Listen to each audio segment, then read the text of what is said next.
হে, কি অবস্থা সবার? সবাই কেমন আছেন? আমি চলে আসছি সাঙ্গুলেকে। তো আপনারা গত পর্বে আমার ভিডিওতে দেখেছিলেন কিভাবে আপনারা বাংলাদেশী হিসেবে সিকিমের রাজধানী গ্যাংটক থেকে এই সাঙ্গুলেকে আসবেন। সেই ভিডিওটা আমি আই বাটনে দিয়ে দিব। সেখান থেকে আপনারা দেখে নিতে পারেন যে কিভাবে আপনারা বাংলাদেশী হিসেবে গ্যাংটক থেকে খুবই অল্প সময়ে এই সাঙ্গুলেকে আসতে পারেন। আমি এখন এই যে একেবারে সাঙ্গুলেকের সামনেই আছি। মূলত সাঙ্গুলেকের যে ছবিগুলো রয়েছে সেই ছবিগুলো দেখে এবং এখানে আসার পর আসলে আমরা হতাশ হয়ে গিয়েছি, কারণ এখানে আসার পর আমরা আসলে কোনো বরফ পাইনি। তো যতটুকু বললো এখানের স্থানীয়রা, তারা বলতেছে যে আর আমরা যে সময় গিয়েছিলাম এর প্রায় 15 থেকে 20 দিন পর থেকে এখানে বরফ পড়া শুরু হবে। তো যাই হোক, এই যে এইটাই হচ্ছে সাঙ্গুলেক। আমি আপনাদেরকে জাস্ট একটু দেখাই। আসলে লেকটা অনেক বেশি সুন্দর এবং আশেপাশে গাছপালাগুলো আসলে অনেক সুন্দর কালারফুল, যে কারণে আসলে পরিবেশটা অসম্ভব রকম সুন্দর লাগে।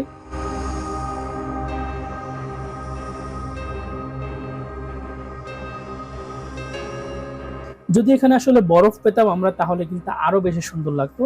আমরা যেহেতু বরফ পাইনি, সেজন্য আল্লাহ তাআলা কিন্তু আমাদেরকে নিরাশ করেননি। আমাদেরকে এখানে বরফের বদলে হচ্ছে মেঘ দেখাচ্ছেন আল্লাহ তাআলা। এই মেঘ দেখে মূলত আসলে আল্লাহ তাআলার শুকরিয়া আদায় করে আমাদেরকে আজকে এখান থেকে যেতে হবে। তো ভিউয়ার্স, যারা এখন পর্যন্ত আমার চ্যানেলটি সাবস্ক্রাইব করেননি, তারা এখনই আমার চ্যানেলটি সাবস্ক্রাইব করে দিবেন এবং পাশে থাকা বেল আইকন বাটনটি ক্লিক করে রাখবেন। আর যারা অলরেডি সাবস্ক্রাইব করেছেন, তারা একটি লাইক দিয়ে দিবেন।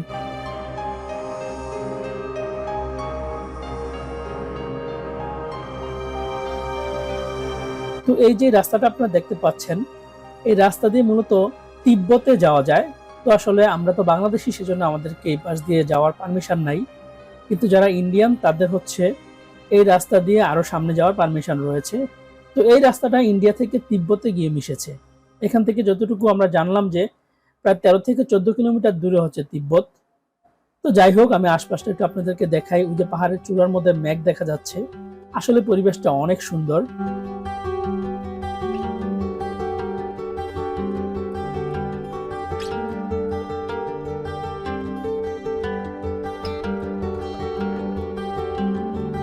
এবং এই লেকের পাড় দিয়ে হাঁটতে আসলে অসম্ভব রকম ভালো লাগছে।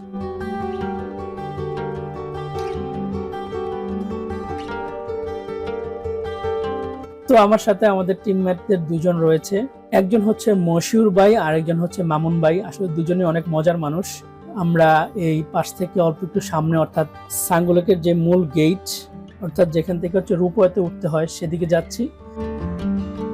তো সাঙ্গুলেকের সামনে হচ্ছে এই যে বন্য এই গরুগুলো, আসলে এগুলোর নাম আমি জানি না, এগুলো মনে হয় সম্ভবত বন্য গরু বলে। যাই হোক, এগুলো হচ্ছে এখানে ভাড়ায়, আপনি এখানে এগুলোর মধ্যে উঠতে পারবেন। এগুলো সম্ভবত হাঁটে না। যাই হোক, এগুলোতে জাস্ট উঠতে পারবেন, আপনি উঠে ছবি টবি তুলতে পারবেন। এটার জন্য আসলে একটা পেমেন্ট করতে হয়। এখানে একজন লোক আছে, 100 টাকার বিনিময়ে এই গরুগুলোতে উঠে আপনি জাস্ট ছবি তুলতে পারবেন। যাই হোক, রূপওয়ের সামনে গেটের ভিতরেই হচ্ছে একটা গেট রয়েছে। এই গেট দিয়ে হচ্ছে মূলত ওই রূপওয়ের টিকিট যেখানে কাটে ওখানে যেতে হয়। তো অসম্ভব রকম ঠান্ডা। এখান থেকে আসলে একটু চা খেয়ে গলাটাকে একটু ভিজিয়ে নেই। আসলে এখানে চা না খেলে এখানে আপনি টিকতে পারবেন না, যতটা ঠান্ডা, এবং অক্সিজেনের পরিমাণ এখানে অনেক কম। তো আসলে আমাদের নিঃশ্বাস নিতে একটু কষ্ট হচ্ছে। যাই হোক, আমি এখান থেকে চা নিয়ে জাস্ট চা খেয়ে গলাটাকে একটু ভিজিয়ে নিচ্ছি। আর সামনের দিকে যাচ্ছি, দেখি এখান থেকে আসলে কোনো কিছু এক্সপ্লোর করতে পারি কিনা।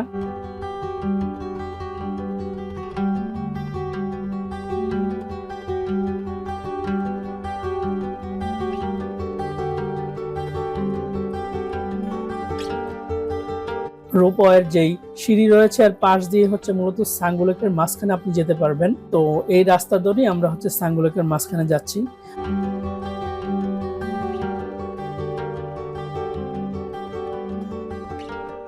তো আমার কাছে যতটুকু মনে হলো যে আমরা রাস্তা থেকে, অর্থাৎ যেখানে আমি প্রথমে দেখেছিলাম, ওইখান থেকে আসলে এই ভিউটা যেরকম লাগে, এই পাশে আসার পর এখানে ভিউটা আরো বেশি সুন্দর লাগছে। আমি জাস্ট আপনাদেরকে একটু দেখাই যে আশপাশটা পরিবেশটা আসলে কেমন। অসম্ভব রকম সুন্দর একটা পরিবেশ।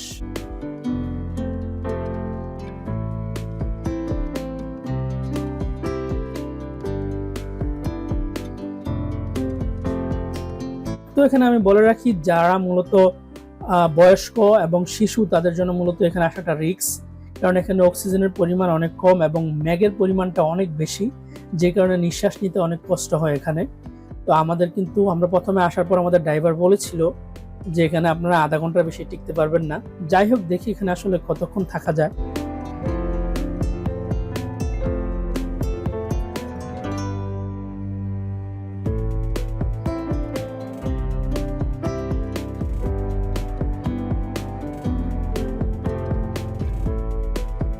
এখানে আসলে আমাদের নিঃশ্বাস নিতে আসলে এখন কষ্ট হচ্ছে অনেক বেশি।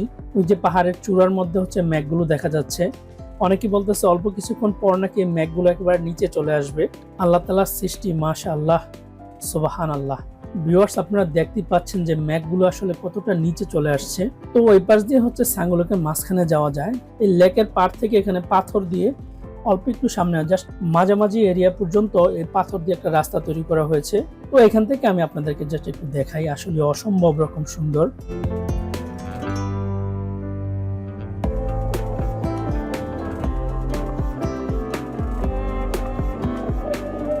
আপনারা দেখতেই পাচ্ছেন যে আসলে মেঘগুলো আসলে আমাদের একেবারে স্পর্শ করে চলে যাচ্ছে। এখানে অনুভূতিটা আসলে নিজ চোখে না দেখলে বোঝানো সম্ভব না।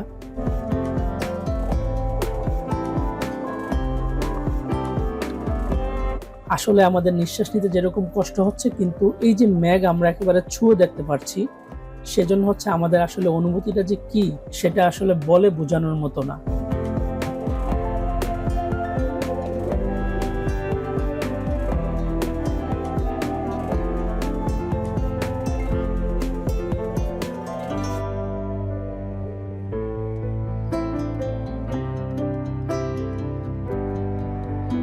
তো যাই হোক, আমরা এখানে কিছু ছবি টবি তুলে এখন হচ্ছে মূলত উপরে উঠে যাব, কারণ এখানে আমাদের আর বেশিক্ষণ থাকলে হয়তো আমরা অক্সিজেনের অভাবে এখানে অসুস্থ হয়ে যেতে পারি।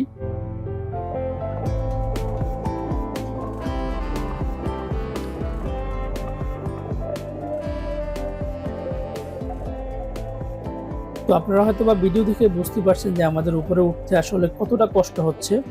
আপনারা দেখতে পাচ্ছেন যে আমি আমার এক বড় ভাইকে আসলে ভর করে উপরের দিকে উঠছি, কারণ আমি এখানে আসলে নিঃশ্বাস নিতে পারছি না।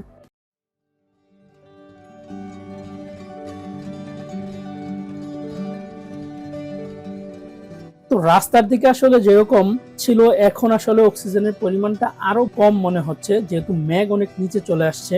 সেজন্য হচ্ছে আমাদের নিঃশ্বাস নিতে অনেক কষ্ট হচ্ছে। এখানে মিলন ভাই আসলে আমাদের তদারকি করতে গিয়ে উনি নিজে অসুস্থ হয়ে যাচ্ছেন।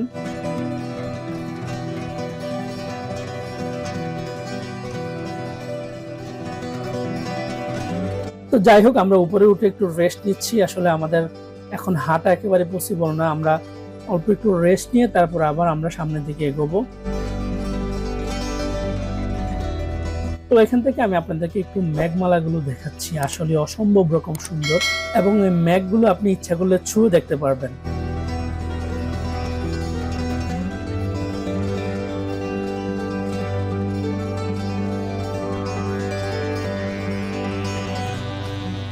আসলে আমরা যখন আসছিলাম আরো আধা ঘন্টা আগে, তখন কিন্তু এই মেঘগুলো এতটা নিচে দিয়ে যায়নি।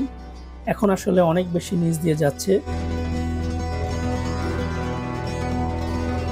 আপনারা জাস্ট ইমাজিন করুন, এরকম চোখের সামনে হাত দিয়ে আপনি মেঘ স্পর্শ করতে পারছেন।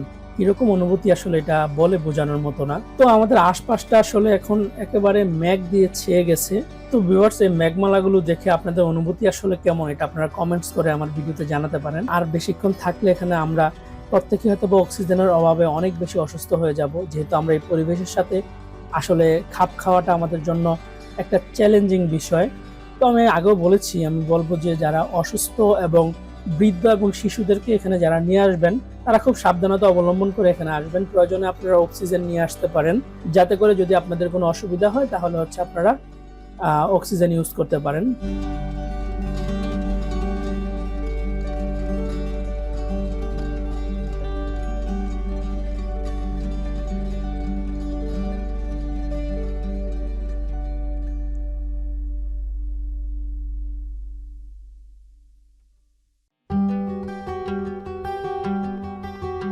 এখন নিচে চলে যাব। এখানে এই যে আপনাদেরকে দেখাচ্ছি, এখানে কিন্তু মেঘের জন্য আসলে কিছুই দেখা যাচ্ছে না।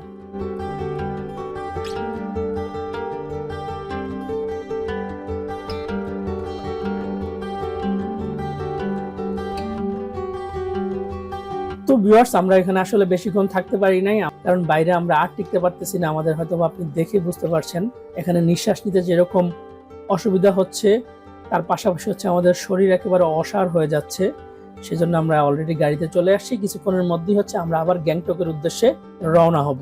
তো গাড়িতে উঠার পর এখন হচ্ছে মূলত আমাদের একটু ভালো লাগছে। বাইরে যেরকম শীত, ওরকম অক্সিজেনের অভাব আসলে বলে বোঝানোর মতো না। তো যাই হোক ভিউয়ার্স, আমরা এখন গ্যাংটকের উদ্দেশ্যে রওনা হব অল্প কিছুক্ষণের মধ্যেই। আমি আমার আগের ব্লগে গ্যাংটক থেকে এই সাংগুলেকে আসার পথে আশেপাশের পরিবেশটা দেখিয়েছি।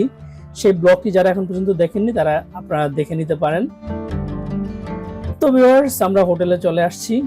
যারা এখন পর্যন্ত আমার চ্যানেলটি সাবস্ক্রাইব করেননি তারা এখনই আমার চ্যানেলটি সাবস্ক্রাইব করে দিবেন এবং পাশে থাকা বেল আইকন বাটনটি ক্লিক করে রাখবেন। আর যারা অলরেডি সাবস্ক্রাইব করেছেন তারা একটি লাইক দিয়ে দিবেন। তো ভিউয়ার্স, দেখা হবে পরবর্তীতে সিকিমের অন্য আরেকটি ব্লগে। আসসালামু আলাইকুম।